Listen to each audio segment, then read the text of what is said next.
بسم الله الرحمن الرحيم الحمد لله وكفى وصلوات الله وسلامه على نبينا المصطفى المجتبى وأشهد أن لا إله إلا الله وحده لا شريك له وأشهد أن محمدا عبده ورسوله صلوات الله وسلامه عليه تسليما كثيرا. This time last week, our community was reeling in amazement at what we saw with our own eyes at the horrific massacre that took place as it relates to our defenseless brothers and sisters on the greatest day during the course of the week for the Muslim, and the most important place in the life of the Muslim, which is the masjid. That situation gives me an opportunity today to address the elephant in the room. The elephant in the room is a cliche that English people speak. They use that cliche to describe a topic that is controversial. It's there, but because of the controversy of it, people act as if it doesn't exist. It's a big, fat elephant that's in the room. And because of what happened last week, this is a perfect prime opportunity to address it head on. As I said, it's controversial. So you may have your feathers ruffled today, but that's not the goal and the objective. The goal and objective for you is to wake up and pay attention to the issue. Because it is an elephant in the room of every masjid across the globe. And that is the issue of racism. The man who killed our brothers and sisters last week is a white supremacist. An individual who thinks and believes because of his color, because of where he was born, he's better than everybody else. There are not only white supremacists who exist in the world, there are Arab supremacists as well. There is even a Jama'at. There's some Arabs call themselves the Ba'athiyin, Arab nationalism. There are black supremacists. I know some people who are black people, Muslims even, who believe that black people are superior to everybody else. People who exist as if they're better than everybody else because of their color. As an African American, myself, as an African American, I would be hard pressed here in this country. It would be difficult for me to go to Toys R Us or another outlet that sells toys and find a doll baby that resembles the color of my daughters. Our mother Aisha, radiyallahu anha, she used to have baby dolls. Some of the other companions, they used to have baby dolls for their children. They wouldn't have eyes on the dolls. In the month of Ramadan, when their children were playing, they became hungry and they started crying because they're hungry from fasting. The companions, radwanullah alayhim, would give them their dolls in order to cool them out, to calm them down, to keep going with the fast. I want to go and I want to purchase a doll baby that resembles my daughter. But when I go to the store in this country, you can't find a black doll baby. All of their doll babies, for the most part, are white. That's a part of white supremacy, whether you know it or not. Whether you know that or not. Back in the 70s, as an African American person, they did a survey on some children. Little girls, black girls. And they gave 100 of them an opportunity. Choose between the black doll or the white doll. 95, 96, 97% of them chose the white doll. And when they asked them, why do you choose the white doll? They said, because the black doll is ugly. And that came as a result of the media. The images that young African American children saw and see on TV. The music that they listen to. The people who control the media. They control your minds. In our masjid and in our community, there are some people, as I mentioned before, who have an inferiority complex because of the media and other issues. We think that white people are better than us, like this man who killed our brothers and sisters. He believes that he's better than everybody else. Some of us have actually bought into this concept that white people are better than us. Europeans are better than us. And you'll see if a Muslim was to commit a terrorist crime against them, then it's haram, as we've said so many times. It's not permissible. That individual will be really upset that some Muslim killed people in Paris by mowing them over in the truck. And that is unimaginable. It's not acceptable. But I'm talking about the mentality of the person who hates that from our religion. But when it happens and one of their superiority people, white supremacist, neo-Nazi, far-right person, he kills 50 of our people in the mosque, that person is not moved with the same emotion because he looks at the Muslims as being second class. He looks at himself as being second class citizens. White supremacy is not okay. Black supremacy is not okay. And in our religion, whether you know it or not, and whether you accept it or not, the Nabi of Islam, sallallahu alaihi wasallam, he put a lid on this. And that Quran addresses this issue. He told his people, and listen to me very carefully in this hadith, and you go back and you find it, because it is a shocking hadith. And what was collected by Imam al-Tirmidhi and Imam al-Bukhari in his book, Al-Adab al-Mufrad. He says, sallallahu alayhi wa sallam, من تعزى بعزاء الجاهلية فعدوه بهن أبيه ولا تكنوا. If you see anybody bragging about being superior to any other group of people, then tell that individual to bite on his father's male member. One of the companions, he was from the ulama of the companions, Ubay ibn Ka'b. He was one of those companions who knew the Quran more than most. He was sitting. A man stood up and he started telling the people, I'm from the Arabs and we're superior to everybody. My tribe and my people are the best people. Ubay ibn Ka'b, who was also an Arab and the most knowledgeable from the people in the Quran, he said to that man, hey, you, bite on your father's male member. The people looked at Ubay ibn Ka'b in shock and said, we didn't know that you were a person who was harsh. You're not a person who used that kind of language. He said, don't blame me. I heard the Prophet sallallahu alaihi wasallam tell us that if you see an individual using this type of bragging, I'm better than you, I'm more superior than you, like they used to do before in Jahiliyyah, then tell him that's what he should do. And that's how he came to deal with, in very clear, unapologetic, unwavering ways. He made it clear this type of superiority doesn't exist in our Islam. If you're happy and you're proud about where you came from, that's where you came from. That's where you came from. That's where we all came from. And that's why Allah described the semen of the father and the man, akramakumullah, as ma'in mahin. It is a despicable type of water. No one pays attention to that type of liquid except the ignorant person. So that white supremacist who allowed himself to commit that crime, it is a situation that happens to everybody who's a racist. Now listen, the problem of white supremacy specifically is on the rise. And it is amazing that the President of the United States of America refuses to acknowledge that, although he knows. He knows that. He's been informed about that. A few years ago in South Carolina, a 20-year-old, 21-year-old white supremacist by the name of Dylan Roof, I mentioned him before. He went into an African-American church. He's a Christian. The young kid is a Christian. Just like the guy yesterday or last week was a Christian. And he's proud of his Christianity that he doesn't even practice. I know Christians who are decent people, who are trying to be upright. People who are trying to be close to God the Creator. People who are trying to serve humanity. I know Christians who are trying to say they believe, they want to follow Jesus and the prophets and the messengers.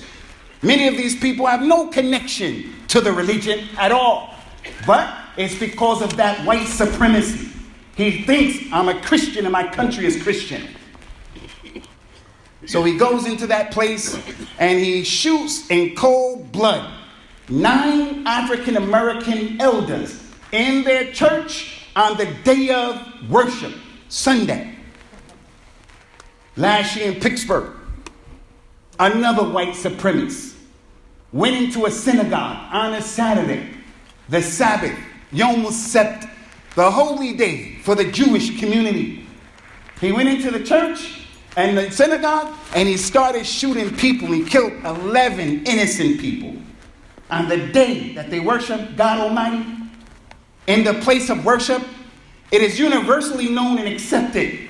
Respect people's places of worship, even if that's not your place of worship. We have people who have come today. They're not Muslims. The lady goes upstairs to the woman's side. Don't command her. Don't order her to put on hijab. She's not a Muslim. If I go to the Sikh temple, the Hindu temple, and they told me I want to put a red dot on your head, I'm going to say, I didn't come for that. I came here to make a point. I came here to make a speech. I came here to see what's going on. That's not my religion. If I go into a synagogue, the Jewish people say, in order to come in, we want you to put that hat on. The little Jew, I said, I'm not putting a hat on. I don't want to do that. I'm not here for that. So if I'm going to say and take that position, why am I going to force her to put a hijab on? Where is that in the religion? She has to put a hijab on. We're going to say to her, come in with decent clothes. We're going to say that. But we're not going to force people to take on aspects of our religion. That's not wajib upon them. So you people need to relax with that. So they killed the people, 11 people. And this is the mind of the racists. Back in Africa in 1994, there was a civil war between 2 tribes, as our African brothers and sisters know. From Rwanda, the Tutsis and the Hutus. Some of the people ran to the church to get cover because it's known internationally, universally. You get to the place of worship, even if it's not your religion, people are going to respect that. I go to a place, these people worship monkeys.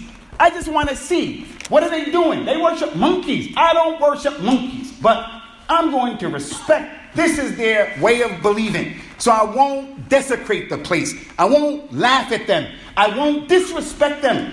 That's good manners. I don't believe in monkeys, but that's good manners. So now last week, the white supremacist, he goes inside of the mosque, not 1 but 2, and that's the situation with the Muslims. We always get double and triple the punishment. The scales are not easy and they're not even for us. And I'm not crying wolf, and I'm not pulling out the victim card. I'm letting you people know the time has come for our community to start holding these politicians and the media responsible for these double standards. So the white supremacist or anyone else, but the white supremacist who chooses to go into a place of worship and he shoots and kills people in cold blood. You know what Islam says about him? Islam says that he is a Shaytan, a devil, a real devil. Allah Azza wa Jal mentioned in the Quran, وَكَذَلِكَ جَعَلْنَا لِكُلِّ نَبِيٍّ عَدُوًّا شَيَاطِينَ الْإِنسِ وَالْجِنِّ يُوحِي بَعْضُهُمْ إِلَى بَعْضٍ زُخْرَفَ الْقَوْلِ غُرُورًا. For every Nabi that we sent, for every prophet that Allah sent, we made for that prophet an enemy from the shayateen, the shaitans from the mankind, and the shaitan from the jinn. And listen to me, the shaitan from the mankind is more dangerous than the shaitan of the jinn. The shaitan of the jinn, Iblis, shaitan of the jinn. Allah told us, وَكَانَ كَيْدُ شَيْطَانٍ ضَعِيفًا. The plan of shaitan, Iblis, is weak. All he can do is make wiswas. All he can do is suggest, that's all. He can't grab you by your neck and make you jump off of a building and make you shoot people. He can't do that. The Nabi told us, sallallahu alaihi wasallam, if you go into your house, you say, Bismillah, shaitan can't go in. When you go in, he can't go in. When it's time to eat, you say, Bismillah. If there are shayateen in your house already, for one reason or another, They're in it already. He can't eat with you once you say Bismillah. He said, close the doors in your house. Close the pots in your house. Close the windows at Maghrib time. The shayateen, the jinn, they can't open a door that's closed. They can't pick up a pot that's closed. He said, when you're going to have relationships with your wife, akramakumullah, make the dua that Allah will save you and your wife and anything that is decreed for you to have a baby. Shaytan can't touch that child. Before you go into the toilet, the hammam, akramakumullah, say the dua, and then the shayateen of the khubth and the khaba'ith, they can't harm you. Whereas the shaitan of the ins is a different story. The shaitan can't enter into a house where Surah Al-Baqarah is read. Allah mentioned in the Quran, إِنَّ الَّذِينَ اتَّقَوْا إِذَا مَسَّهُمْ طَائِفٌ مِّنَ الشَّيْطَانِ تَذَكَّرُوا فَإِذَا هُمْ مُبْصِرُونَ. Those people at taqwa, the believers, they have iman. When they are touched by the shaitan, iblis, whenever they make the dhikr, أعوذ بالله من الشيطان الرجيم, he reads the Quran, he makes the dhikr, lo and behold, he's able to see right again, because the shaitan, iblis, they run away. But the shaitan of the ins, not that guy. The shaitan of the ins, he takes an automatic gun and he starts shooting people. The shaitan of the ins is your wife, your husband, your neighbor. The shaitan of the ins will come into your house, and while you're reading Surah Al-Baqarah, he'll say, turn that crap off. He'll turn the masajil, he'll turn it off. So those shayateen of the ins are a big problem. And when I say shayateen of the ins, don't look far away to New Zealand and that guy in New Zealand. Don't look at him. They're right around us right now. Kids in our homes who don't even practice Islam. Wives who are enemies to us. Husbands who are enemies to our wives. Friends who are enemies to us. Muslims and non-Muslims. Shayateen al-ins. So for anybody to go into a place of worship and not to have any respect for those people, that is a shaitan. Wallahi, that is a shaitan by the Lord of the Kaaba. So anyone who is a racist, white supremacist, black supremacist, Arab supremacist, whatever, if you are racist, you are shaitan. And we have shayateen in our masjid, unfortunately. We look here, and from the lessons of New Zealand, is that when that thing happened, it affected all of us. All of us. The images that day and the day after, it remained in our heads. Someone coming in here shooting people. He comes into the door, I'm the first one he's going to look at because I'm up in the sky, elevated. He's going to blast me, and I don't have a chance.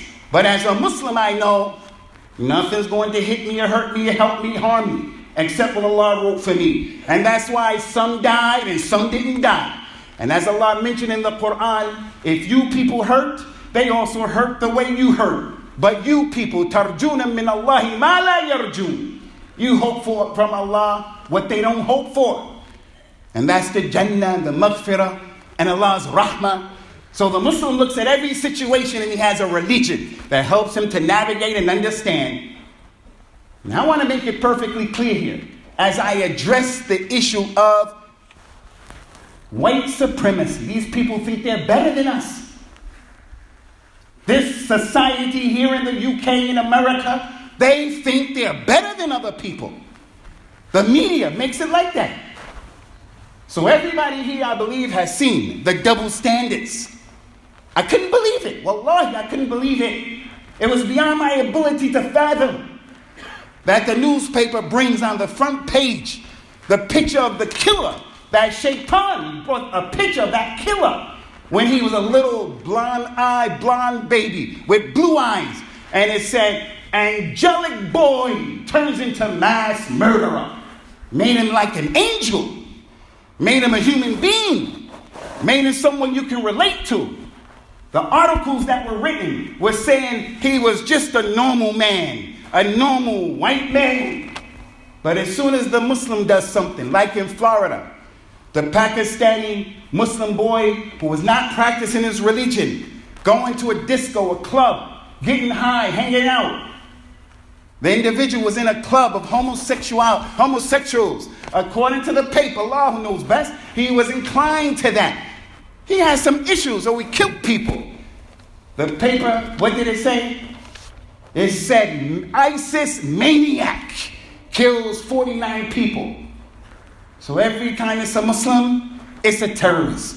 Every time it's Islam, it's a terrorist. As if Islam, Muslims are synonymous with terrorism. When in fact, the Ikhwani know this for a fact. The ADL, as you've heard, the Anti-Defamation League in America, credible, reputable organization.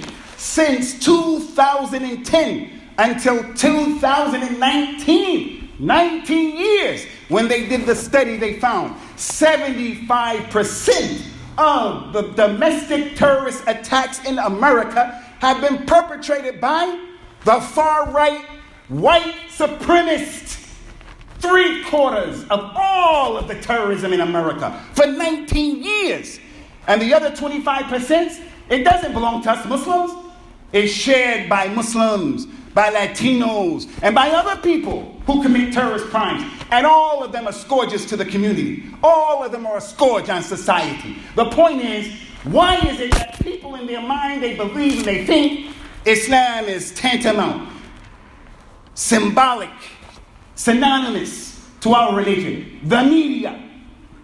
And if you think that you're going to watch TV, the news and other than the news, if you think that you and your children are going to watch the media and give your mind wholeheartedly to the images and messages that come from the media, if you think that you're not going to do that and not pay a cost, that you're going to do it and not pay a cost, you have another thing coming to you. These people have our children doubting Allah. There was a time where if you came from Somalia, for an example, you know what the challenges were?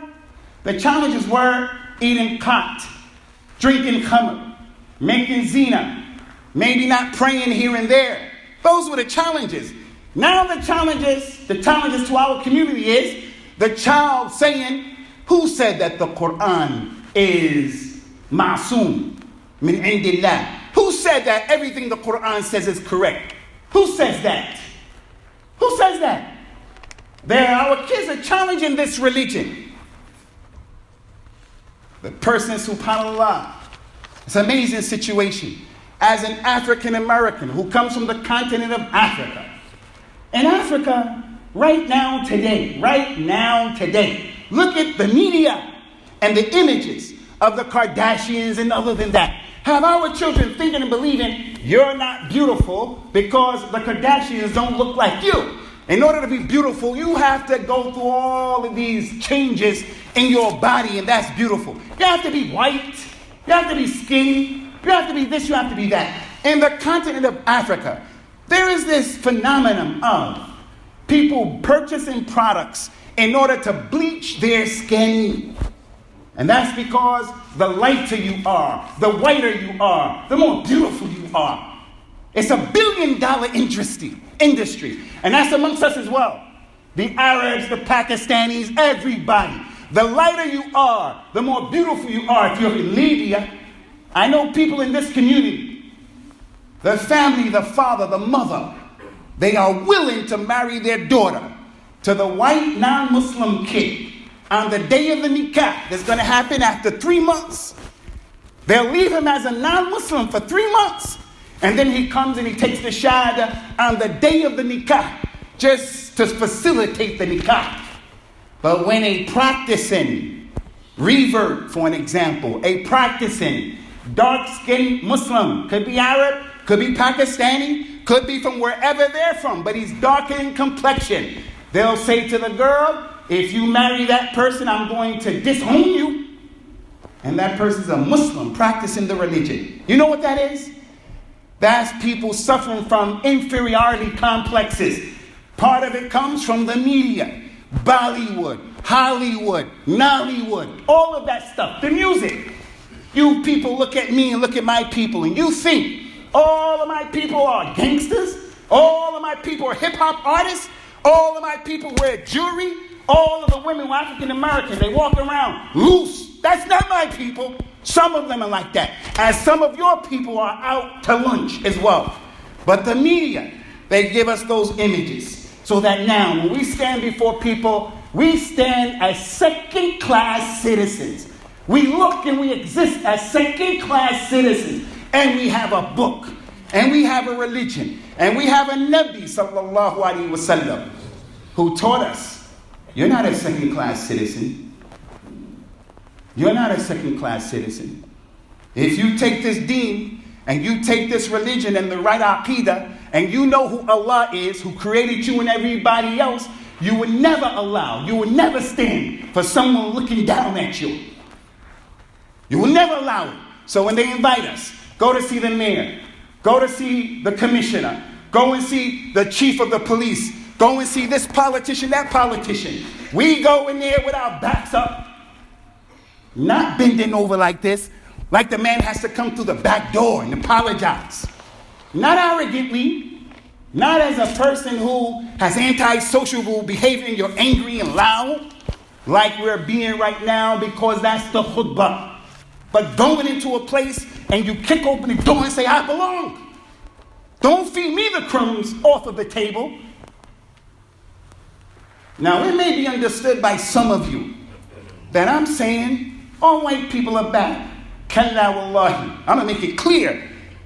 In our community, we have over 45 ethnic groups in this community. I went to Hajj. I'm always amazed. I see the Chinese people who come for Hajj. I see them. I want to know, where are you from? They say from China. Right away, there's an affinity and a connection between us. Chinese Muslims, wow. Where are you from? I come from Bukhara. Man, Al-Imam al-Bukhari look like you. Yes. And there's that natural affiliation and affinity and love and affection because we're brothers and sisters. But all white people are not bad. All Muslims are not good. We're not a monolithic society where everybody is the same. We have Muslims who know this religion and many who don't. We have Arabs who are racist and some Arabs who are not. That's just how it is. But the point I want to make, I have to bring to your attention how impressed I am with the Prime Minister of New Zealand. I'm impressed with that lady as a politician. Because the general rule for me is, I don't trust politicians. They talk out of the side of their necks. That lady seems like a genuine human being that cares. Went up to some of the Muslim sisters and hugged them as if she really meant it. She didn't hug them like some people want to hug people when they want votes. I remember when that fire took place in London, when those people were trapped in that inferno, and the Prime Minister of this country went. She was so awkward when she was there that they ran her out. They ran her out of town. And this is not a knock on her. I'm talking about the disposition, the spirit of that Prime Minister from New Zealand to hug people. And in 1 week's time, since that Friday to this Friday, leadership, that lady started making changes in the gun laws. These guns are killing us. They have something to do with the problem. And she came out right away and said, this is terrorism. I'm impressed with the response of the New Zealand people. Look at the irrational fear of the xenophobe. You're not like me, I don't like you. You're not like me, I don't like you because you don't dress like me. My wife is walking down the street, your wife. Someone sees her, does a double take. She's not dressed like me. Ninja, you're a ninja, terrorist. Go back to Iran where you come from. Just because she's dressed differently from you, you don't like her? What kind of stuff is that? The people of New Zealand today, women, are wearing hijab to show that they're standing in solidarity with the Muslims and that they're opposed what that man did.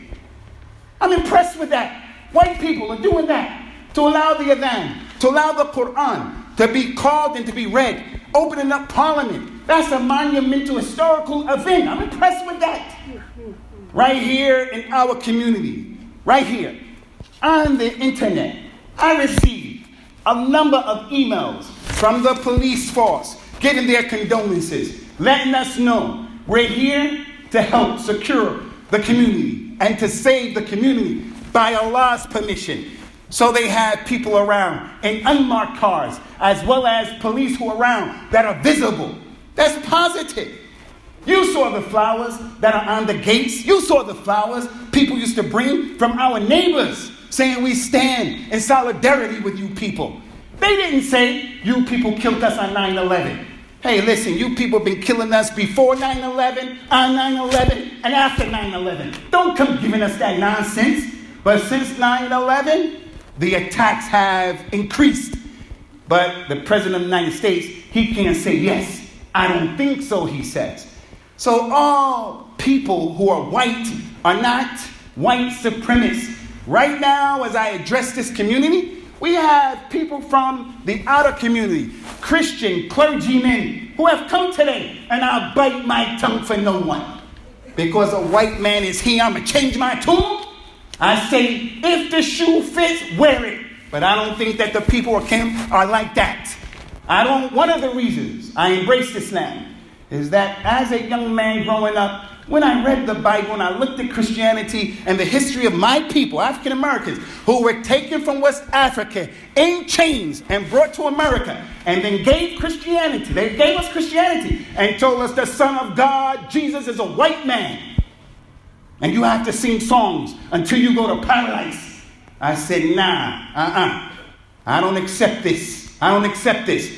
And then I saw Islam said, there's no difference between a white man and a black man. There is no difference between the Arab and the non-Arab. The Creator, God Almighty Allah, He deserved to be worshipped alone. And He sent His prophets and His messengers to tell the people, say there's no God worthy of worship except God Almighty alone. So I became a Muslim. So I'm not going to change my tune because the police are there, white person is there. The deen is the deen, and let the chips fall where they may. So we're not here to take a brush and to make one big massive stroke and say everybody is like this and everybody is like that. No. And that's why we have to work hand in hand, Ikhwani, within our community and outside of our community to eradicate this problem of racism. Specifically, this white supremacy. Which brings me to this point. Brothers and sisters in Islam, you cannot walk in the streets of Liverpool and you cannot exist as if you are not cognizant and aware of what's going on around you. You have to keep your eyes open. We're not going to live in fear. We're going to live our lives. But Allah told us in the Quran, Ya ayyuhalladhina amanu khudhu hidrakum. Oh, you believe, take your precautions. Pay attention. Lock your doors. Get some security cameras in your car, in your homes, if you can afford that. And say your adhkar in the morning, in the evening, and so forth and so on. أقول قولي هذا واستغفر الله لي ولكم ونسأل الله تعالى التوفيق والسداد. الحمد لله والصلاة والسلام على رسول الله. For the races of our community, and we have them. I want to share this last hadith of the Prophet sallallahu alaihi wasallam when he told the people, يتركن رجال فخرهم بأقوام إنما هم فحم من فحم جهنم أو ليكونن أهون على الله من الجعلان التي تدفع بأنفها النتن. Listen to this and we're done. The races from our community. Somali races, Arab races, Asian races, revert races, white races.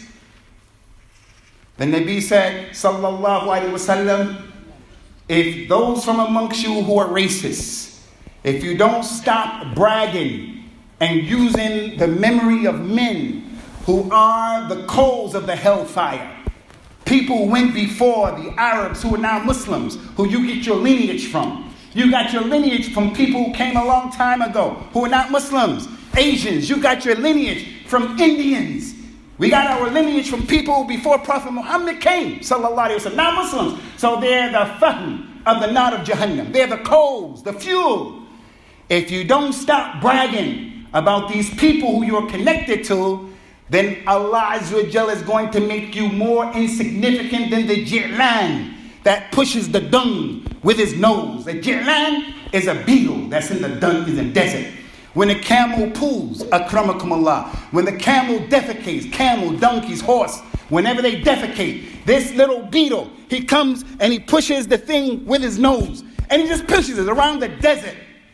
That's what he does, and that's what you are. Whether you like it or not, that's what you are. Because he comes from here, he's better than him. Because she comes from here over here. He's on that side of the dam, she's on that. But who said that? He's in the north, you're in the south. Who said that? And that's why, again, I tell you, the companions, Radwanullah alayhim, they're the template of success. They killed this racism that existed amongst them when they took this book and the tawheed of this book and the sunnah and the example of the Prophet sallallahu alaihi wasallam. And one of the relatives of racism is this hizbiyah. You're a Jamaat Ikhwan Muslimin, that Jamaat Tabligh, that one is a Sufi, that was a Salafi Mutashaddid. Ghulu! Gotta follow everything my Shaykh say.